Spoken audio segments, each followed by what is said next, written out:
Hello, my name is Russell Myers. Welcome to Issues Unite. So, this is a video version of an article, a written article that I have posted called This Crash Was Intentional and Planned.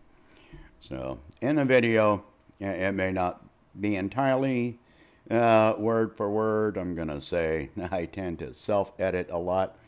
I never think that anything I ever produce is ever absolutely perfect. If I read over something or listen to it, I always find changes along the way that, or additions or subtractions that I think it's never going to be perfect. If I waited for anything I put out to be perfect, then I'd just never post anything. Anyway, so most of this is I'm going to be reading from that article. And so, excuse me, allergies are killing me. All right, so, for quite some time, I've been expecting a major economic crash for this country. At first, I did not realize it would involve so much of the rest of the globe. However, when the crash of 2008 occurred, my response was, this isn't it. Something much, much bigger is coming. The evidence was easy to see, and I've tracked the factors leading up to it over years, marking off mental check boxes as policies and preventable occurrences happened. Watching the pieces fall into place, instinctively or subconsciously identifying each occurrence while also striving to expand my own knowledge and understanding as to how and why.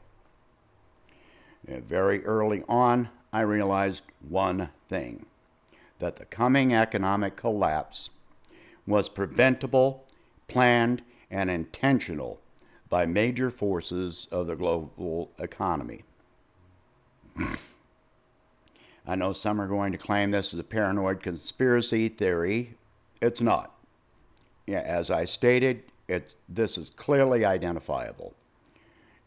You could watch each piece falling into place just as I did, and I've done a lot of writing on the subject along the way. Are there literal evil agendas and motivations at play? Yes, there are.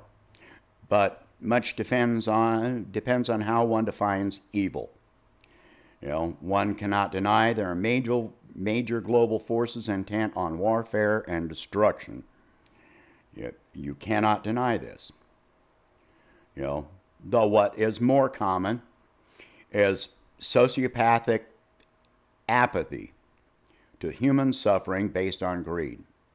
This is far more common in the general public than many people wish to believe. Apathy can be as or more destructive than malice. Malice is focused. Apathy is not. Apathy can include those willing to close their eyes to atrocities committed by their government or corporate entities out of individual desire for inexpensive food, fuel, or even luxuries. Apathy can be caused by paranoia, xenophobia, or prejudice. It is always accompanied by willful ignorance, claims of innocence, retroactive claims of lack of knowledge, no matter what opportunities were available to gain that knowledge. Since 2017, I've administrated a page on Facebook which shares details of the evidence for the collapse, which has been growing over time. The page is named The Coming Crash. The introductory post, penned from the day I created the page, reads as follows. Anyone paying attention knows the U.S. dollar, the petrodollar, is going to crash in the not distant future. Many claim in the next 10 years. Personally, I say in less than 1 year. Wall Street will not tell you the truth about this because Wall Street, investment firms, etc. are grabbing everything they can before it happens. When you turn away from Wall Street and listen to economists that are not deeply tied to Wall Street, more and more of them have the same thing to say. They're shortening their time frames more daily. Most of the time, they do not paint as bleak a picture as I do. I get that. If they go too far, they will place their reputations on the line. But read between the lines at what they're saying. Don't start with the Trump bashing up in here.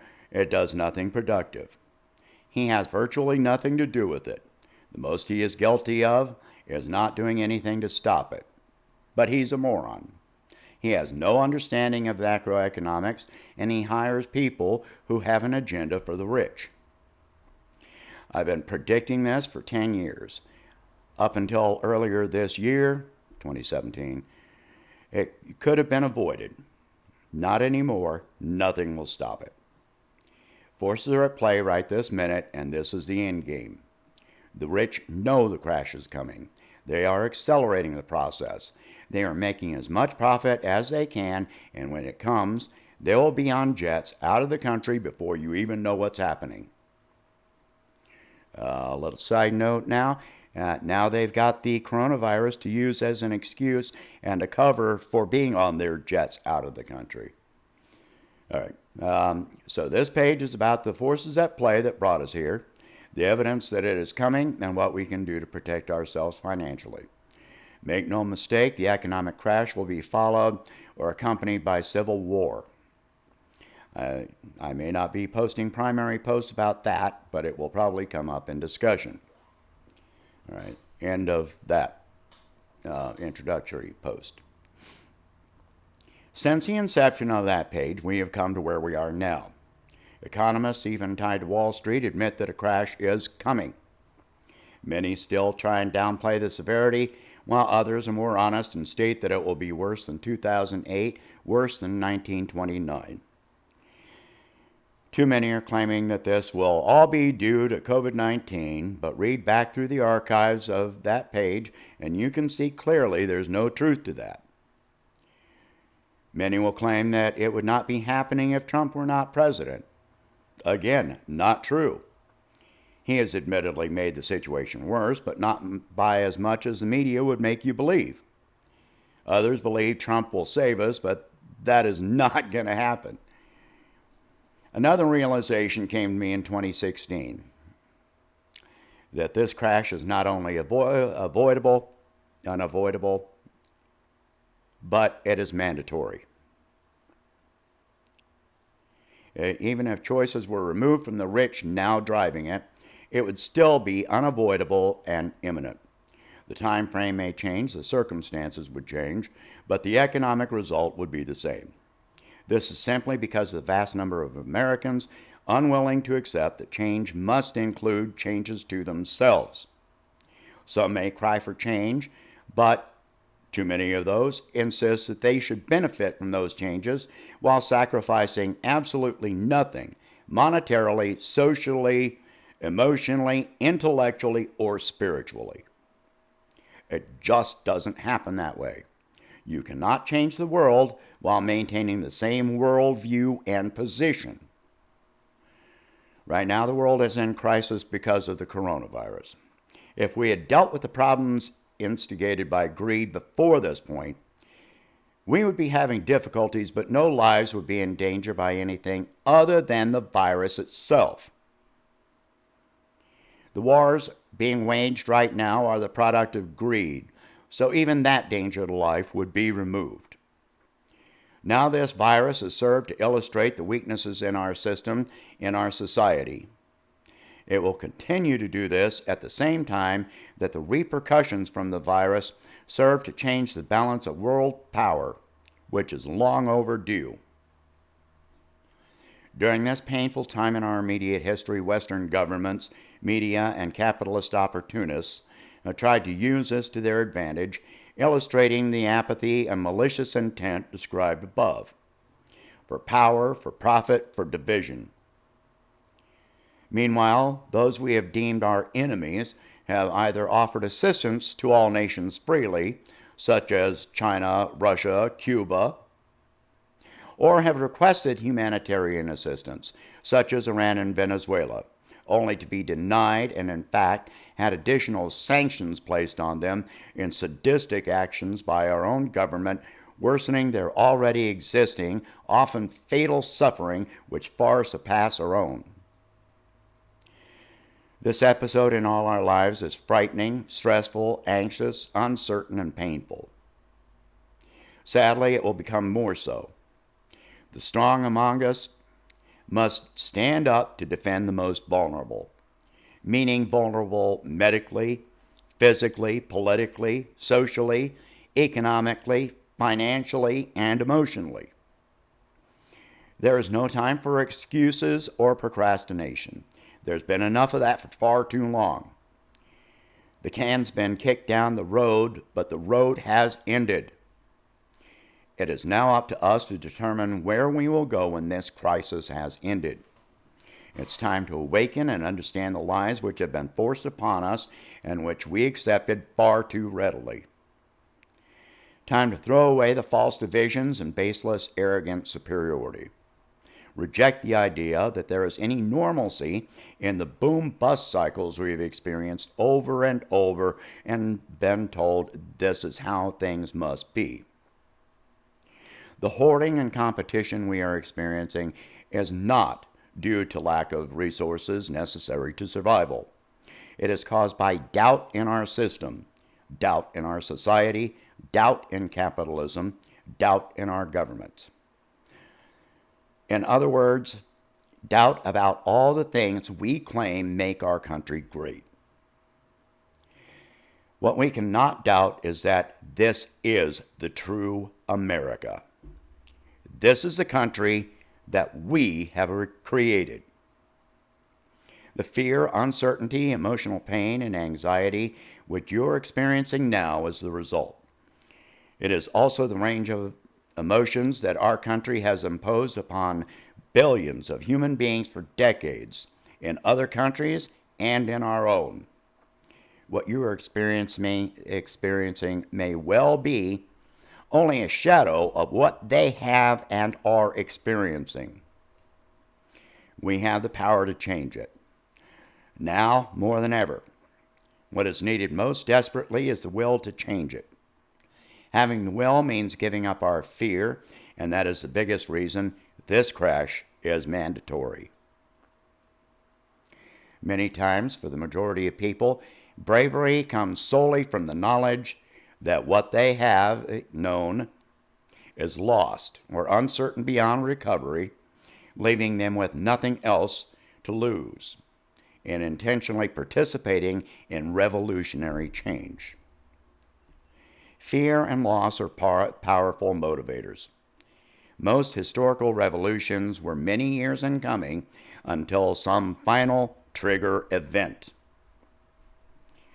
We have the means to change it, now more than ever. What is lacking is the motivation to break from habit and use the tools at our disposal at our disposal, I need to edit that, to educate ourselves rather than perpetuate our own indoctrination. We must use our access to information and communication to form social cooperatives focused on change, which prevents coming back to this point in the future. It is beyond time for this country to evolve beyond the competition and barbarism which has dominated our culture for generations. Instead, we must realize that we are stronger together, building and sharing our resources, not only within our borders, but across all borders. The mindless excesses which have been used to preach expansion and endless consumption have done far too much to destroy quality of life, life itself, the environment, and the future of our children. None of this is sustainable, and it leads only to worse outcomes and an acceleration with no brakes beyond this point. Capitalism, exceptionalism, and imperialism brought us here. Only cooperation and social movements will bring us out of this. From here on, we make the choice of war, destruction, fear, hate, and destruction.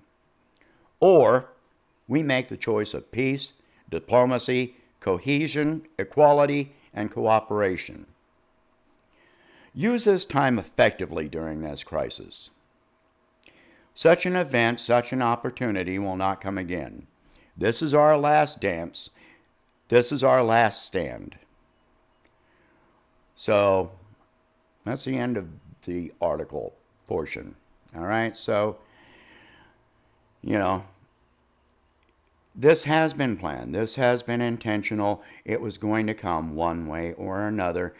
All that we were waiting on was a trigger event. If you watched the stock market, if you watched the flow of wealth to the top, I've been saying in my articles for the last 2 years at least that the only way that this was going to change was if a crash happened. Well, that crash has been manipulated into being. And the rich have been manipulating this into being on purpose. But we can turn this to our advantage if we use this time right now to bond together, to communicate with each other, turn off the propaganda, turn off the fear-mongering. Just because we can't gather together in the streets doesn't mean that we can't form coalitions. In fact, this is much better. Instead of being mobs, we have the time and the resources to build conscious, informed, educated, well-defined coalitions based on rational thought, not emotional, reactionary garbage. When you're just being an emotional reactionary, you are easily manipulated. And that's why there's always the movement toward the mass marches, the protests, etc., rather than open discussion. That's why our media is divided, right and left. That's why our government is divided, right and left. That's why so many organizations are divided, right and left. We need to focus on issues instead of just screaming in protest. When you're protesting, that's just passive aggressive. You're saying what you don't want. You're not saying what you do want. Capitalism is not going to save us from a crisis that capitalism has created. This crisis is not, if you remove the capitalist element of it, we'd all be working together, all nations. Instead, look at the fear. Are most people afraid of the virus, or are they afraid that they cannot afford care? Are they afraid that they're going to lose the roof over their head, not be able to feed themselves? This is why people have been hoarding things. It's the reaction to fear of our system, not fear of the virus. All right. That's the end of that. If you can, please donate $1 a month to help me expand the channel. And be sure to subscribe so you catch new videos. And I will talk to you later.